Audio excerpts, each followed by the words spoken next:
കാരക്കയുടെ കുരു വലിച്ചെറിയാൻ പാടില്ല. ഒരു 10 കൊല്ലത്തിന്റെ ഉള്ളിൽ ഞാൻ കാരക്ക കുരു എറിഞ്ഞിട്ടില്ല. ഞാനും അറ്റിപ്പറ്റ മൈദീൻകുട്ടി മുസ്ലിയാരും ഒരു സ്ഥലത്തിരിക്കുമ്പോൾ ഈത്തപ്പഴം കഴിച്ചു. അതിനിടയിൽ ഒരാളാണ് ഇട്ടു.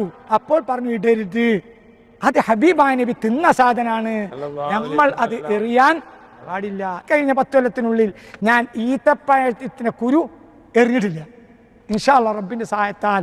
കാരണം അത് മുസ്തഫ നബി തിന്നതാണ്. ഒന്ന്, ഇന്ന് ആധുനിക മെഡിസിൻ കണ്ടുപിടിച്ചു ക്യാൻസറിന്റെ ഏറ്റവും വലിയ മരുന്നാണ് എന്ത്?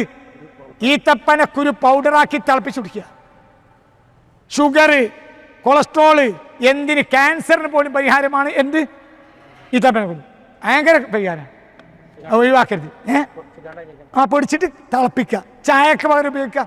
അത് പൊടിക്കണം, മില്ലുണ്ട് മലപ്പുറത്ത്, അതിനായിട്ട് മില്ലുണ്ട്. അത് വലിയ ഫലം ഉണ്ട് അതിന്. ക്യാൻസറിന് പരിഹാരമാണ്. ഇനി എന്താ കേൾക്കേണ്ടത്? അതിനി അടുത്ത് മാർക്കറ്റിൽ വരും. എന്തിന്? ക്യാൻസറിന്റെ മരുന്നായി ഈ സാധനം ഇപ്പം മാർക്കറ്റിൽ വരും.